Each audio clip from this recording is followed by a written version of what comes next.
In today's video, I'm going to teach you how to change the serving size on MyFitnessPal. If you're tracking your nutrition and fitness goals using MyFitnessPal, it's important to know how to adjust the serving sizes of the foods you log to reflect what you're actually consuming. This ensures that you have an accurate picture of your nutritional intake, which is crucial for meeting your health objectives. Let's dive right into the process. To start, you'll need to have the MyFitnessPal app on your device and make sure you're connected to the internet. Now go ahead and open the MyFitnessPal app.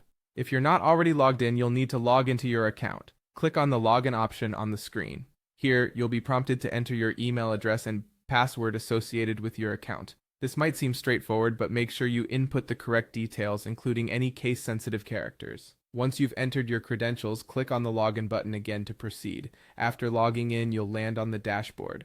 This is basically your hub where you can get an overview of your day's activities and nutritional breakdown. From here, click on the diary. The diary is where you track all the food and drink you consume throughout the day. Once you're in your diary, find the meal or snack you want to adjust. This could be breakfast, lunch, dinner, or even a snack. It all depends on when you recorded the item. Tap on the food entry you wish to change. Now that you're looking at the details for the specific food item, you'll see the serving size and the number of servings you originally logged. Click on the number of servings. A new screen should pop up allowing you to modify this detail. Here you can enter the updated number of servings. For instance, if you initially logged 1 serving but realized you actually consumed 1.5, you can type in a 1.5. After typing the number of servings you want, pay close attention to the quantities since this will directly affect your daily totals and nutritional goals.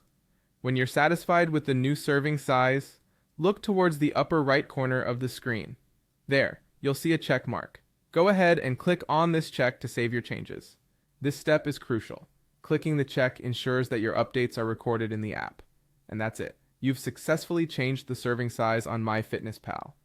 This simple adjustment helps ensure that the data you're tracking aligns with what you've actually consumed, giving you a more accurate picture of your daily intake. Remember, precise tracking can significantly enhance your success in reaching your health and fitness goals. Thanks for watching.